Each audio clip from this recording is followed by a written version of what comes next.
Good morning all of you. So in this class I am going to explain you about the loop optimization. So in this loop optimization I am going to explain you one is code motion and the second one is induction variables and reduction in strength.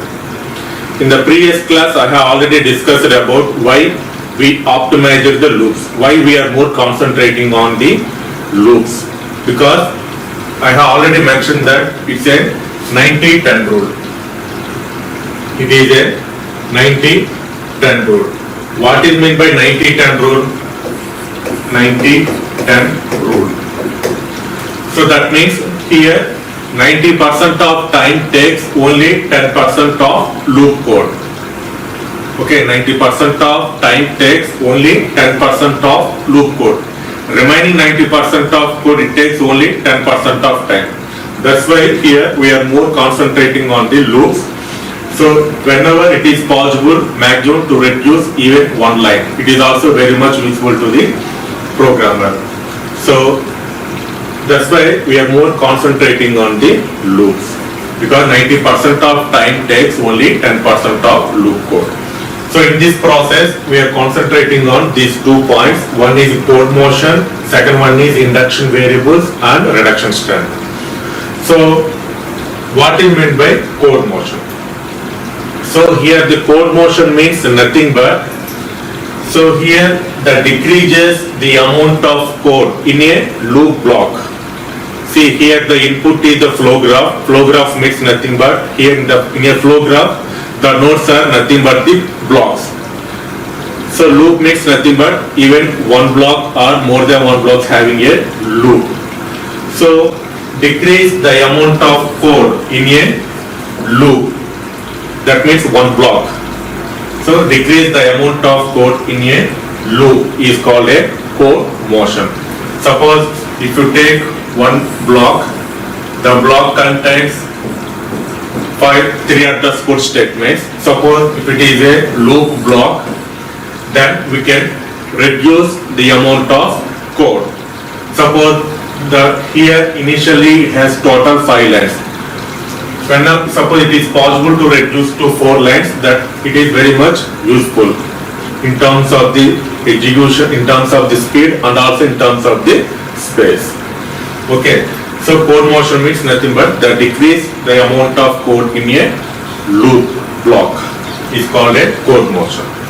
And also this transformation takes an expression that yields the same result, yields the same result independent of the number of times in a loop is executed. That means that one we can call it as a loop invariant computations. Loop invariant computation means nothing but, suppose this is a block. In this block we have total 5 instructions are there. Out of these 5 instructions, suppose for example take first time the block, first time whenever we enter into the block, the first 1, 2, 3, 4, 5 statements are executed. Again it is a loop. Now second time, whenever the second time executes the block, the one value should be replaced or changed. The second statement value should be changed or replaced. Third value should be changed. Fourth value should be changed. Same way, fifth value should be changed. Same way, third iteration. So each and every iteration, each and every instruction's value should be changed. Suppose sometimes some of the statements may not be changed. Suppose one time, first time execute the block, at that time, suppose the third value is, for example, take 50. Now the second time, all the statements are executed and also values are changed, except the third statement. Third time, loop executed. Third time also, remaining 4 statements values are updated and the values are changed, except the third statement. Fourth time, fifth time, each and every time all the values are changed, but except the third statement. That means third statement we can call it as this one. So loop invariant computation. So whenever the loop is executed, some of the expressions are independent, some of the expressions are independent. Okay, so that never change the value. So that's why we can call it as a loop invariant computation. So first we have identified that statements and we have to write outside the block. That's why we can call it as a code motion. Now I will explain with one example. Suppose this is the given problem. So all of you know that it is a dot product of two vectors. In the previous class I have already discussed about this program. So first convert this program into 3 address code and then divide into basic blocks and then draw the flow graph. So whenever we perform the loop optimization techniques, here the first basic thing is, here the input is in the form of flow graph only. That too the flow graph contains loops only. Then only it is possible to apply these loop optimization concepts or techniques. So first convert this one into 3 address code form. So this is the 3 address code form. Okay. So this is the 3 address code form. So product equal to 0, I equal to 1, T1 equal to 4 into I. Next T2 is address of A and T3 is T2 of A of T1, I mean A of I, T2 of T1. Same way T4 equal to 4 into I, T5 equal to address of B, T6 equal to B of I, that means T5 of T4. Next one, matrix product. So T3 into T6. What is T3? A of I. T6 means B of I. So T3 into T6, that value is assigned to T7 and then perform addition operation. So product plus T7 and then increment I value and then check the condition. If the condition is true, go to third statement. So this is the 3 address code statement. Now here, but the input should be a flow graph only. So first convert into basic block. So how to convert into basic blocks? In this process, first we have find out the ladders. What are the rules to find out the ladders? The first point is we have total 3 rules. The first rule is the first statement is a ladder, and the second point is the target of a conditional or unconditional go-to is a ladder. And the third point is the immediately follows the go-to statement is a ladder. So we have total 3 rules. By using these 3 rules, we have to first find out the ladders. Then only we have to divide into basic blocks. So the first statement is a ladder. Next one, the target of a go-to is a ladder. So in this statement, we have only one go-to function. So go-to 3. So third statement is a ladder. And what is the third rule? The third rule is immediately follows the go-to statement is a ladder. But in this case, there is no 13th statement. That's why no need to mention the ladder, third rule. Okay. So here we have total 3 rules. Now, after find out the ladders, then we have to write the blocks. So how to write the blocks? Ladder to ladder represent one block. So one first ladder and the second ladder. So ladder to ladder. So 1 to 1 block. Next 3 to 12 is 1 block. And each block the first statement should be a ladder only. Okay. Same way parallelly write the flow graph also.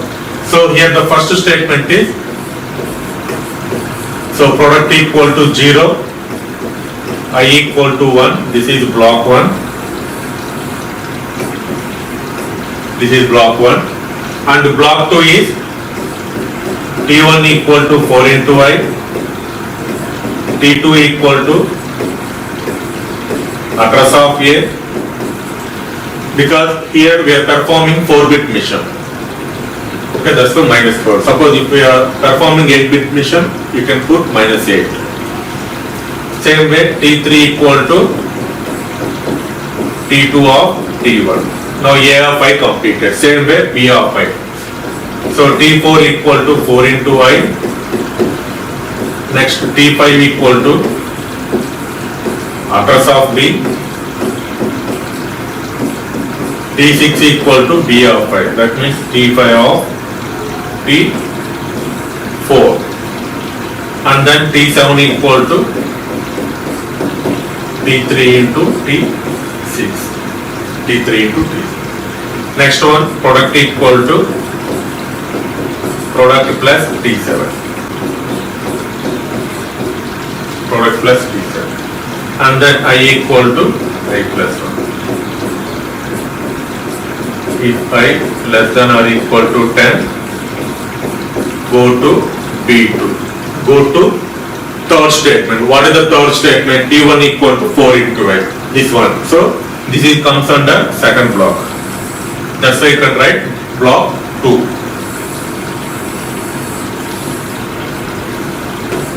So B1 followed by B2 and then this one. So this is the flow graph. This is the input. Okay. Now first apply the code motion. First apply the code motion. So code motion means nothing but, so here the given input. So here the flow graph contains two blocks. One is block 1 and second block is this one, B1 and B2.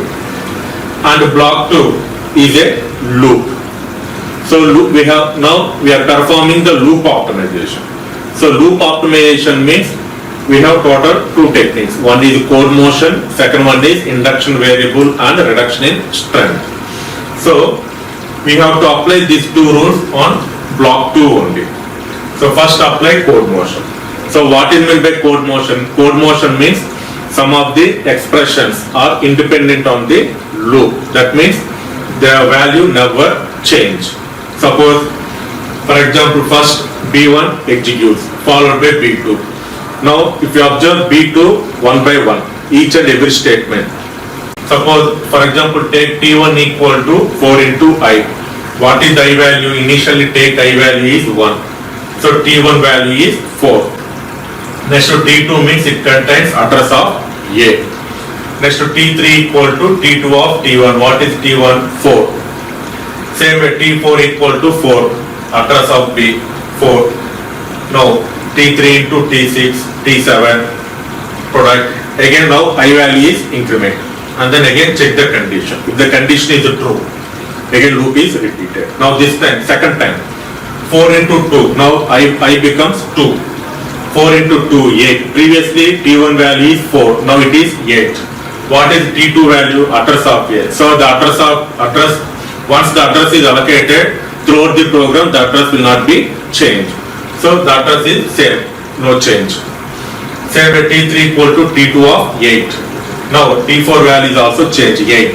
T5 value is not changed because it is a address. Next T6 equal to value is changed. Now obviously T7 value is changed. Previously it is 4, 4. Now it is 8, 8. Automatically T7 value updated. Automatically product is also updated. Next one, I value is incremented. Again condition. Now I value is 3. T1 equal to 4 into 3, 12. If you observe like this, all these instructions, all these statements except T2 and T4, these two are independent on the loop. Once the loop is executed, once the first time loop is executed, each and every statement value has to be updated. But in the second time, third time, fourth time, the loop is executed, almost all the statements values are changed except these two, T2 and T4. So these two are independent on the loop. That's why we can put these two expressions outside the block. That means you can write like this. Suppose product equal to 0 and I equal to 1. Block 1. Next one, T2 equal to address of A, T5 equal to address of B. Address of B. Because each and every time the expression executes, it generates the same value. So it is a time-based process. Okay. That's why we can remove these two, this one, T5, not T4, T2 and T5. That's why these two expressions are removed from block 2 and we can add separately before B2, because in this statement if you execute this statement T2 of T1, what is T2? They don't know. That's why before going to this block, we have to add what is T2 and what is T5. Next one, you have to write the remaining one. So T1 equal to 4 into I, T3 equal to T2 of T1. Next one, T4 equal to 4 into I. Almost these two are same. We have to eliminate this one also. In the next step, we will eliminate this statement. Next one, T6 equal to T5 of T4. So T7 equal to T3 into T6. Next, product equal to product plus T7. I equal to I plus 1. If I less than or equal to 10, go to B2.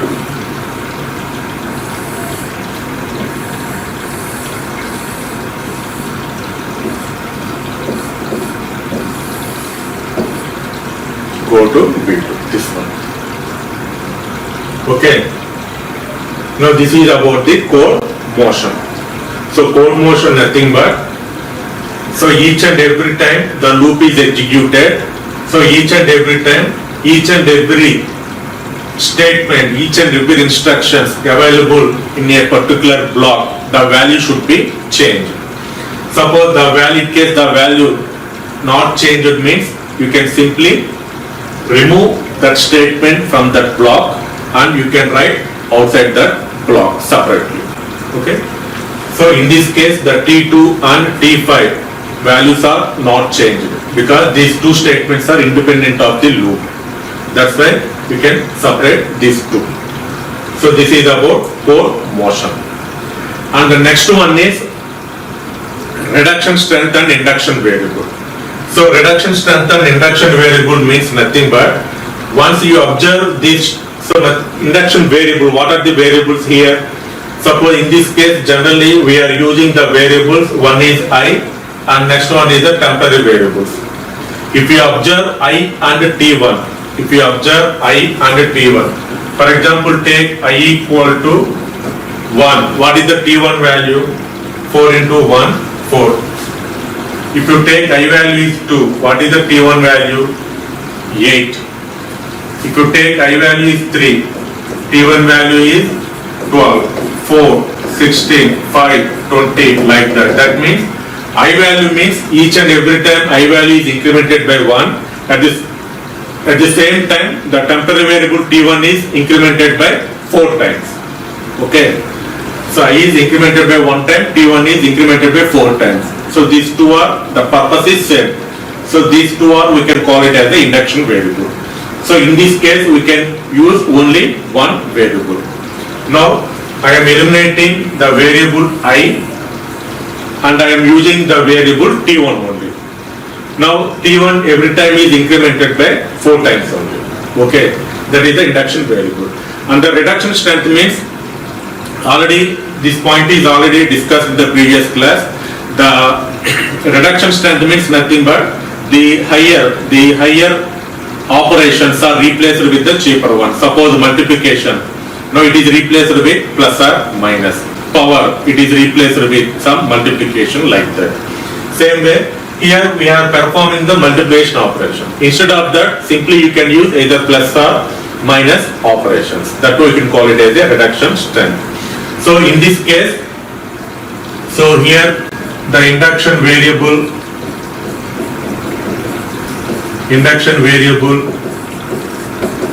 and reduction strength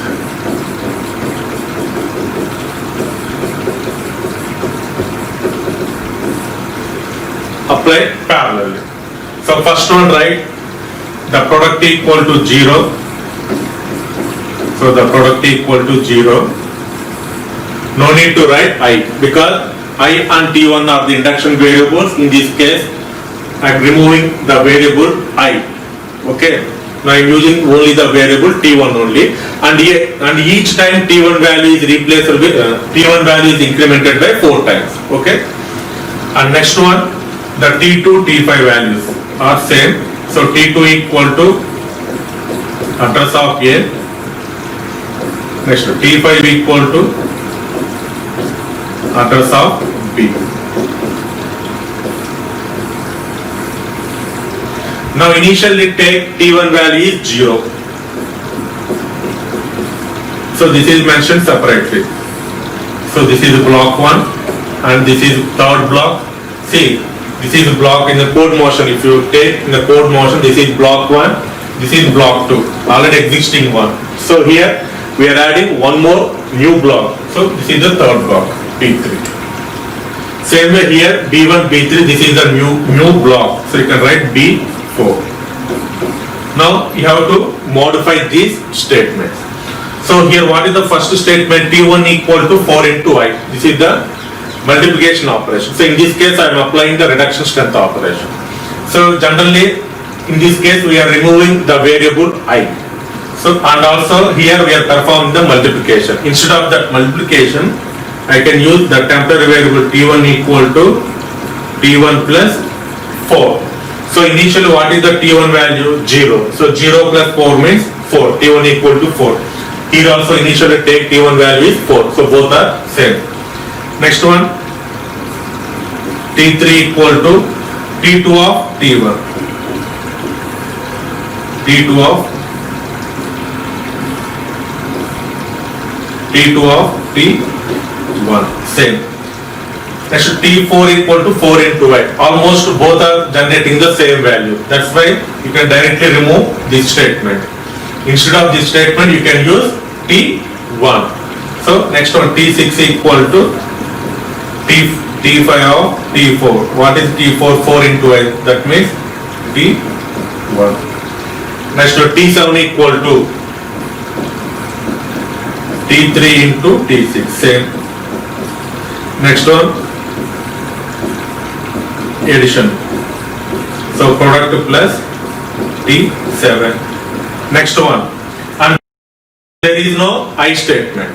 There is no I statement. Now you can write directly if condition. So if, so instead of I we can use T1. So T1 less than or equal to, suppose here I value starts with 1 and up to I is moving to up to 10 times. Suppose I value is 1, what is the T1 value? 4. Suppose I value is 10, what is the T1 value? 4 into 10, 40. Okay, like that. So here you can write T1 equal T1 less than or equal to, here you have to write 40. That means T1 value you can write 36. So T1 less than or equal to 36. So 36 plus 4, 40. Okay. Then go to B.